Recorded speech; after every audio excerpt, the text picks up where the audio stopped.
Hi, my name's Chris Arnold and I'm going to talk you through the methods and the processes by which you can generate your own screening tools which will help you identify young people at risk of dropping out. Before we get into the details of how we develop the screening tool, there are 6 questions you have to be able to answer in a positive manner. They're what we call the 6 necessary and sufficient conditions required to justify screening. The first is that there are things you can measure. Things you can measure about people might be something to do with their history, it might be something to do with about them, but there are measurable factors. And secondly, that these factors are sufficiently discrete to be able to discriminate between the two groups. The third is that these factors are what we call robust across time.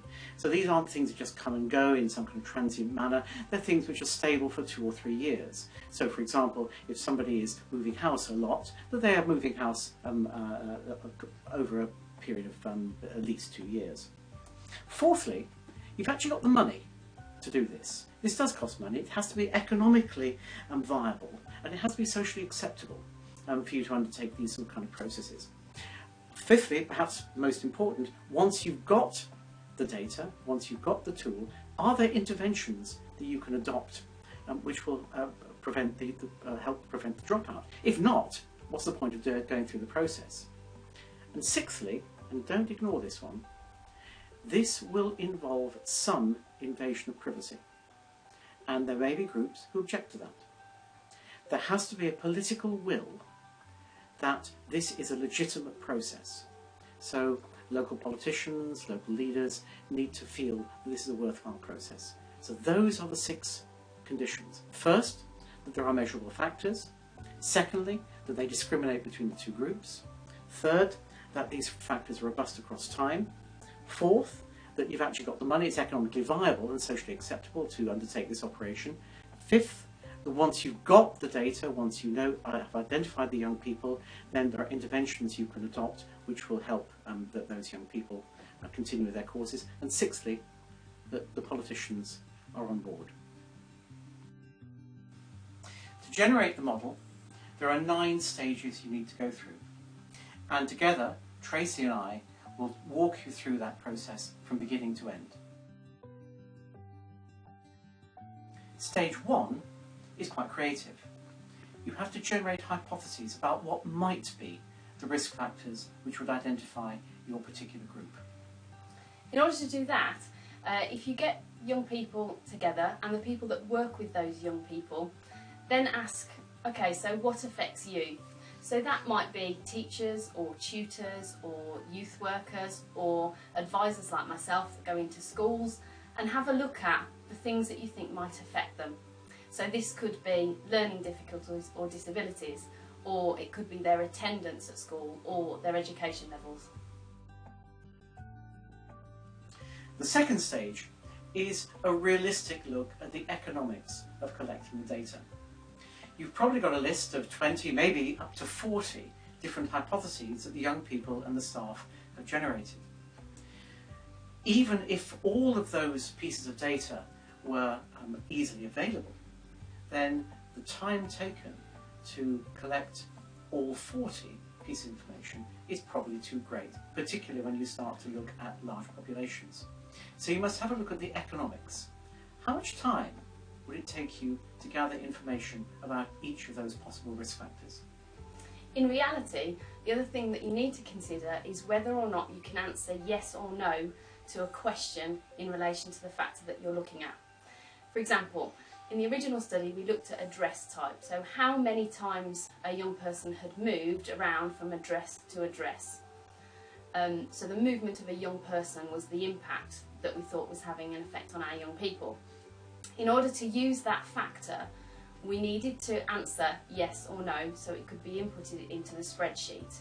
So rather than the question of how many times has this young person moved in the last 12 months, we had to rephrase it as to has this young person moved more than once in the last 12 months. That's a key thing that you need to remember, is that each of these data items need to be asked a question from. So you need to go through your risk factors and find out what is the question that will give you a yes or no answer that you can then use the data properly. The third stage is to look at the feasibility of collecting these items of data for large populations.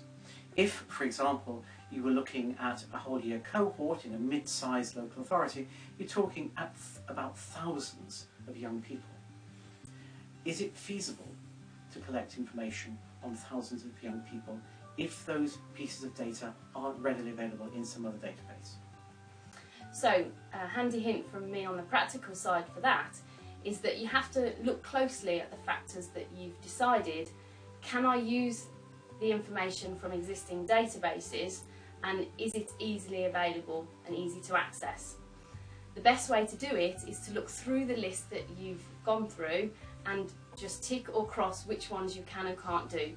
Do this relatively quickly and don't spend too long deliberating, can I or can't I? Because by the time that you've done that, that tells me that it will take too much time for you to access and gain the data correctly. The fourth stage is to decide on a sampling method. It's quite likely that you'll be using Pilot, but the ideal numbers are to find about 40 young people who dropped out and 40 young people who continued. And you match those young people by age and by gender. There might be other things you want to match, but those are the key ones you have to start with. Once you've done that, decided on your sampling method, then you have to collect the data, and that's stage 5. So to do this, you need to think about the easiest way to collect the data. By now, you'll have narrowed down your 30 or 40 risk factors down to a manageable number. Usually, this could be between 12, 14. So think about how you can access the young people that you need to sample. So if you use current students, for those who are still on their courses, they're easily accessible perhaps in lessons or in a tutor time or some other time where they're all grouped together. This can be done by a simple questionnaire. Again, each question will be a yes or no answer, so it should be easily collectible. For those 40 that have dropped out or they are not in the institution that you're going into, you need to consider how best you get hold of them. Often this is the tricky bit. So this is where you will have to make phone calls or try and get in touch with them via other means. For myself, in the original process, I even had to look at home visits for some of them. Obviously this will have a time implication, and it is perhaps the most difficult part of it. You need to allow yourself enough time to gather this, but it's important that it's done correctly. The sixth stage is to analyse the data and build the model. The analysis will reveal two things.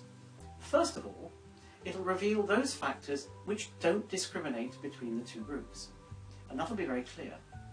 It'll also give you an indication of those factors which do discriminate.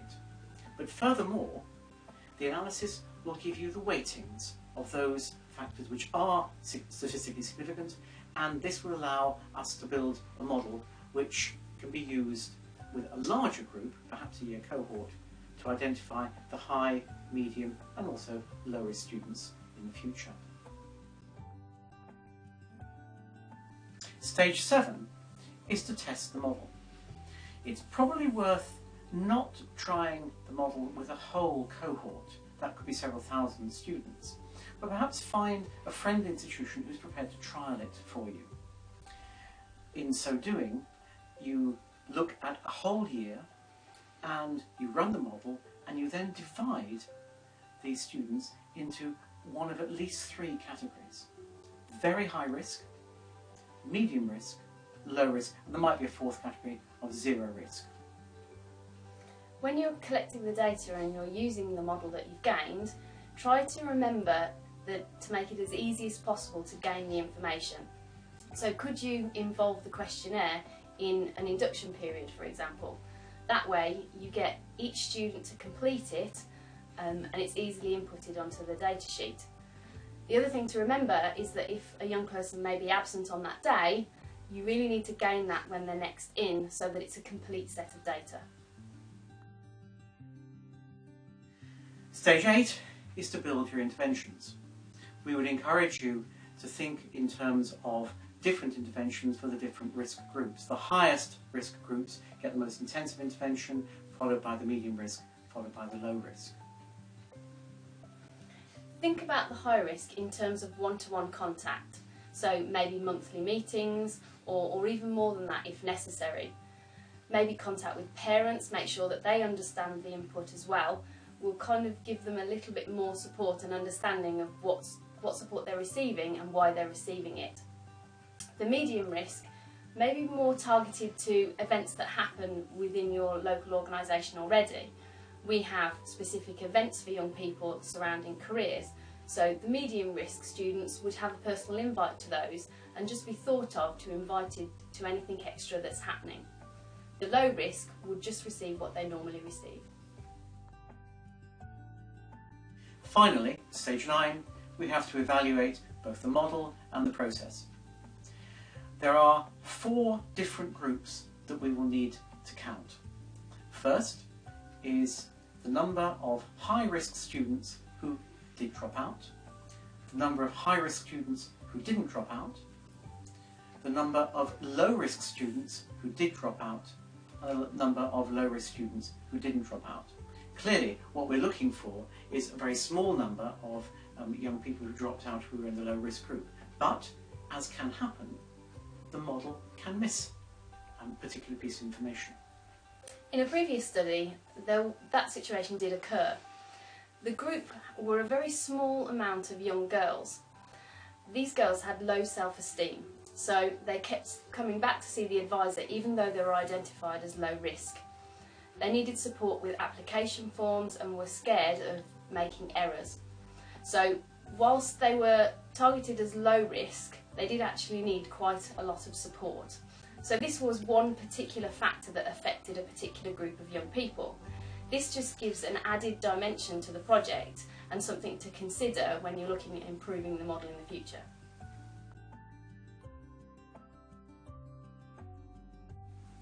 It's important to remember that we're building models and no model is going to be perfect. If you're able to identify more than half of the young people who are likely to drop out early, then you're actually doing pretty well. A second feature that you may have to consider is that models may need revising, and I would certainly strongly recommend that you think about revising it at least every other year.